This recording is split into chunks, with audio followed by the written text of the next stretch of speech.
Welcome to the eLearning Tips and Tools series, Quality Matters, Standards in Action, brought to you by CELT and the Center for eLearning.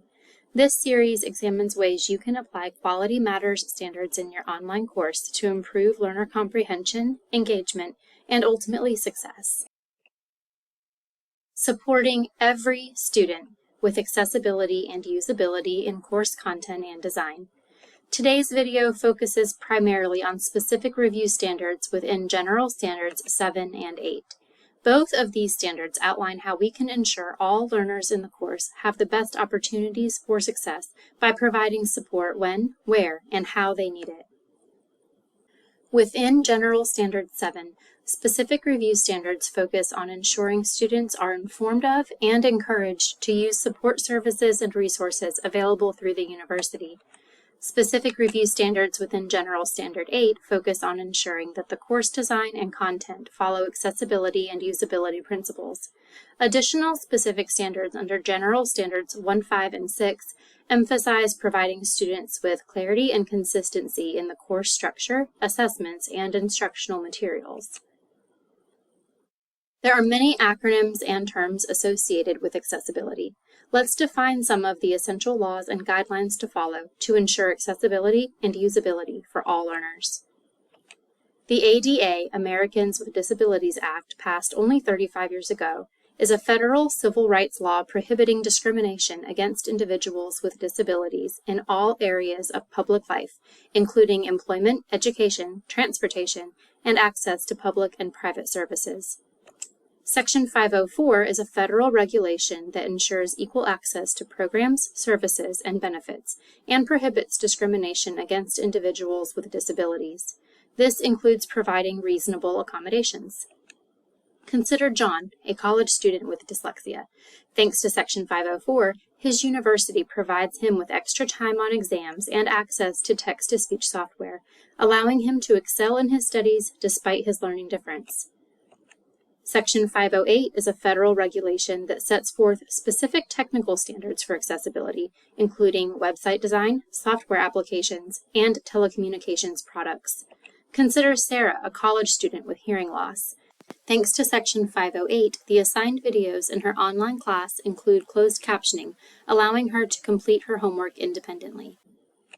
Universal Design for Learning is a framework based on learning theory and neuroscience that guides the development of learning spaces, including digital ones, to improve and optimize teaching and learning. The WCAG Web Content Accessibility Guidelines provide a framework for making web content accessible to people with disabilities, covering aspects like visual, auditory, motor, cognitive, and neurological disabilities. Now that we have examined acronyms related to the legal regulations and guidelines in place for equitable learning, let's look at how to ensure that your online course is accessible for all your students in both online and technology-enhanced face-to-face courses.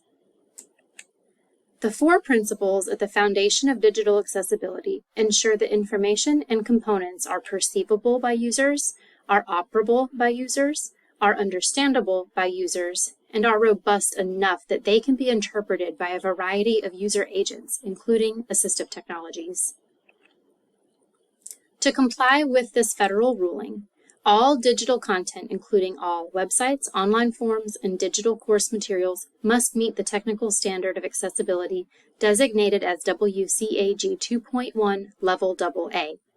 Meeting WCAG 2.1 Level AA means that standards in both Level A and Level AA must be met. This ruling does not prohibit going above and beyond the minimum accessibility standards outlined. To ensure these principles are met, the Web Content Accessibility Guidelines provide a checklist of elements and success criteria for each one to ensure accessibility.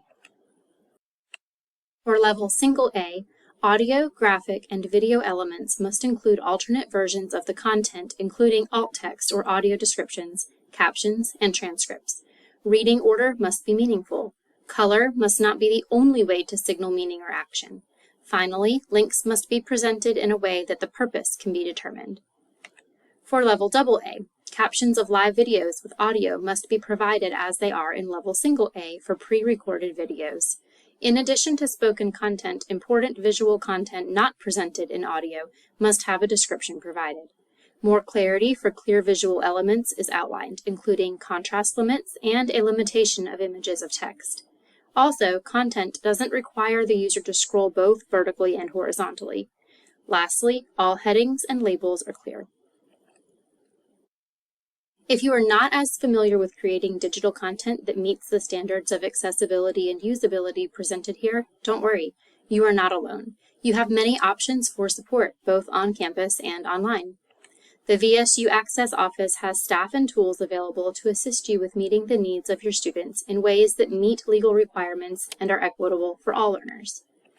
Online resources such as the WCAG checklist can help you make your content accessible and can be located easily through a search. Multiple websites provide guidance for creating alt text descriptions. Productivity tools such as Microsoft Word and PowerPoint include accessibility checkers within the application. Free screen readers such as NVDA are available to help you verify your content can be read by students using such technology.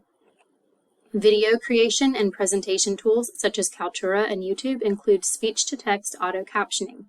Be sure to review auto-created captions. Computers can get close but are likely to miss or misspell a few words. For education-specific accessibility and usability, resources like those for the Universal Design for Learning framework and the Quality Matters framework also provide guidance for creating courses that meet accessibility and usability standards. For all employees of VSU, in addition to training sessions, webinars, and workshops, Quality Matters provides 2 resources to all members for no additional cost. These resources are available 24 hours a day. First is the Higher Education 7th edition rubric that outlines evidence-based standards for online, blended, and hybrid courses, including standards for accessibility and usability. Second is the Accessibility and Usability Resource Site, AURS. Members can register for this open-ended resource workshop that can help instructors meet both QM and WCAG accessibility standards.